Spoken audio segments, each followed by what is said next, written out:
President Trump is shaking things up, but do Americans like it? The overhaul of federal agencies through DOGE, led by Elon Musk, is popular. I think 80% of people favor gutting waste and fraud in the government, but people also like the agencies that are being audited and looked at to reduce spending. Let's bring in Roshini Rajkumar, a political strategist, attorney, and host of the Crisis Files podcast. Good morning, Roshini. How are you? Good morning, Kevin. Wow, what a couple of weeks it's been. These finicky Americans, they want it both ways. They cut the fat, but don't hurt our agencies that we love and that are out there helping people. I don't know. I'm just gonna tell you where I'm at, Roshini. I love Doge. I love whatever. Maybe people don't like Elon Musk, but I like the idea of somebody going through and finding waste and finding fraud, and they're finding it by the billions. Now, do they cut too far and hurt the agencies? I certainly hope not. But you can't just let things go on the way it is. That's my take anyway. What are you thinking as you see this exercise and where people are protesting on the streets against it? People are clapping their hands in favor of it. Well, I'll give you my response kind of from two lenses. So the former investigative reporter in me loves digging up, where is the money? Follow the money, where is it?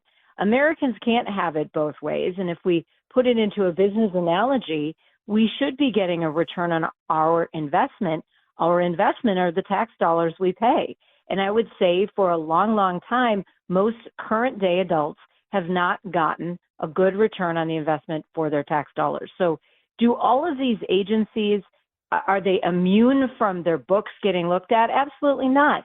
The correct people, the auditors, people who have a sense of what money is and a profit and loss statement and accounting should go in and really take a look at that. No one should be afraid of that if the expenditures were real and valid and good for the American public. Now, where I find some fault is the overall messaging of all of this. That's where there could have been some smoothness so that perhaps whether it's Trump and Elon Musk or just Elon Musk and his agency could sit there and say, well, what are the agencies that actually are doing some good things? I mean, just as you're going to point out a bunch of bad things happening, it would be great to offer up a good story. If there indeed is one, I'd like to think there is. I cannot imagine every agency in the United States government is so messed up that it should be abolished. I could see, no, not abolished. I can see it. I can see every agency having a lot of waste in it. I don't know. And everybody should get audited. Hey, you and I could my accountant runs my books so that tomorrow the IRS shows up, we are ready to be audited. That's how honest we keep our books and clean we keep our books. There's no way. So there's no way you get an expense report through WJR without getting eyes on it. They want to know every penny, and good for them. And they should. Yeah, and they should. And that's how American business should work.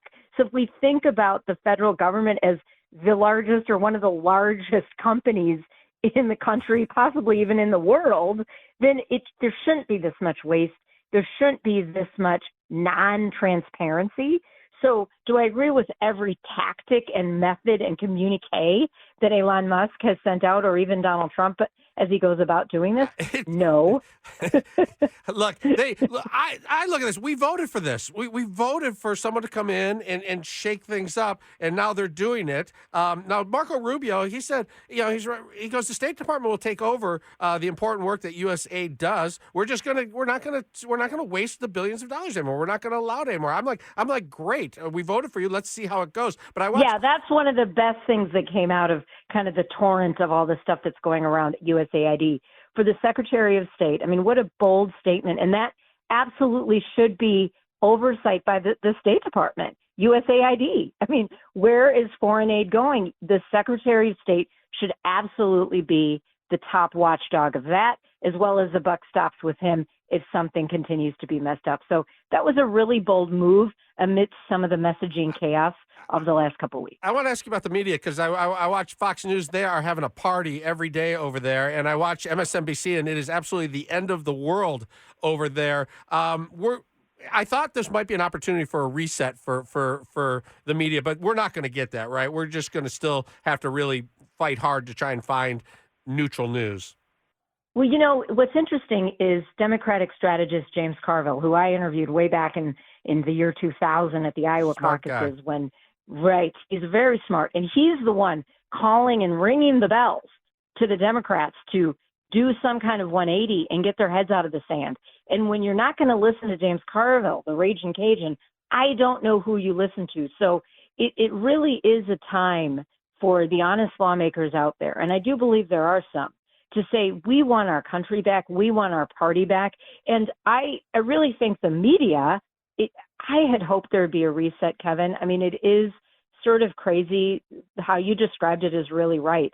It isn't doomsday every day, and it isn't, the Super Bowl and a parade and chocolate cake rolled into every day, as Fox might have you think. So what I'd like to see is every journalist actually ask the tough questions, and when they're being evaded, when the responses are evasive, dig at it, push at it, give the question. So the credibility will come when the traditional, what's kind of thought of as the more left-leaning media and the more right-leaning media, challenge the people from their own alleged aligned parties. Do you know what I'm saying? Absolutely. I just want to see really good journalism happening. And if someone's a talk show host, that's one thing. They can have opinion. Maybe they show their politics.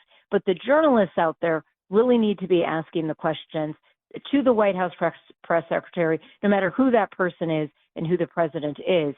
It is a privilege to be in the White House press room.